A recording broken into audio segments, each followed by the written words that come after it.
Ferguson is on fire. Our guests are Reverend Osejefo Seko, pastor from the First Baptist Church in Jamaica Plain, Massachusetts. He was dispatched to Ferguson by the Fellowship of Reconciliation, went to high school here in St. Louis, his family in Ferguson.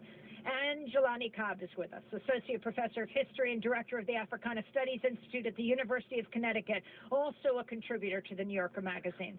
Reverend Seko, let's begin with you. Describe the scene of the streets. In fact, when we're finished here, these protests aren't finished. You are headed to yet another protest right behind us. We are standing in front of the Clayton Courthouse, where the grand jury deliberated over the last month. The Clayton Courthouse is called the Justice Center.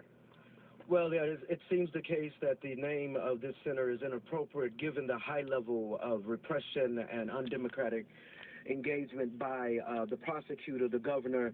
These young people have been betrayed by every level of government. As West Florissant burnt last night, democracy was on fire, the Constitution shredded, and young people who have been backed into a corner, who have been abused by the police system for many years. As you mentioned earlier, I went to high school here. I remember being told by my mother and my sister not to go through Ferguson. I remember police sticking their hands in our underwear, accusing us of being drug dealers when we were just some preppy kids with Argyle socks attempting to go on dates. And the rage that we have seen today, last night, is a reflection of the kind of alienation and the few options that young people feel like they have to express their democratic rights at this moment. I want to talk about what burned and what didn't. We were on South Florissant. In fact, I saw Jelani at South Florissant. Oh my, the riot police were lined up. There were armored vehicles there, automatic weapons. They were really taking on the protesters.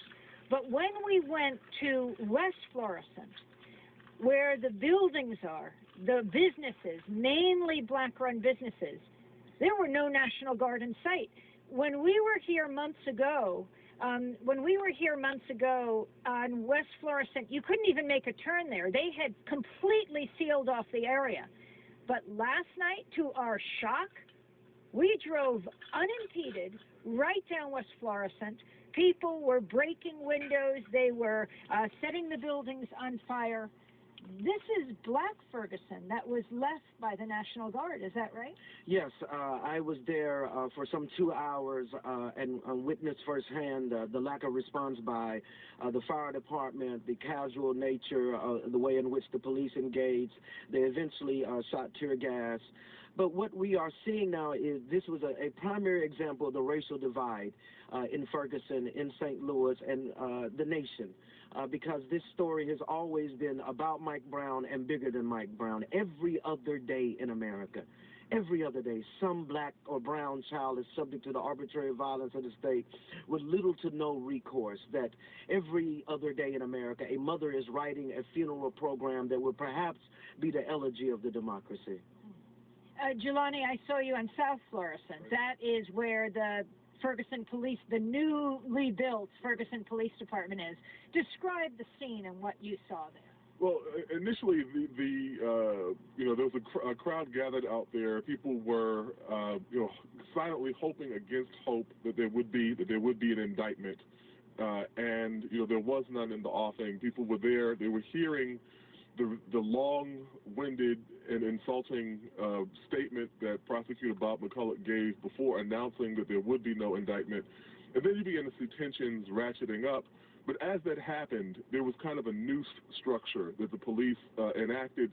They were on the kind of north side of the street, and then in short order, you saw armored vehicles and a very significant number of police kind of marching in formation with weapons. Some had weapons drawn. There was tear gas canisters that began to be fired, and they had people hemmed in essence, on South Florissant.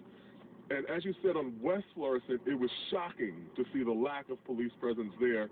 And so we heard earlier in the evening, we heard from Governor Jay Nixon, as well as last week on Friday at a press conference that Mayor Francis Slay of St. Louis gave, and they used the word restraint. They said that the police would be restrained in their response. And it seemed as if that somehow they had gotten the message, perhaps, that people wanted to be treated like human beings. And then we saw what restraint looked like last night. Restraint was a kind of nonchalant approach to what was happening on the black side of town, with a hyper-vigilant approach to what was happening on the white side of town.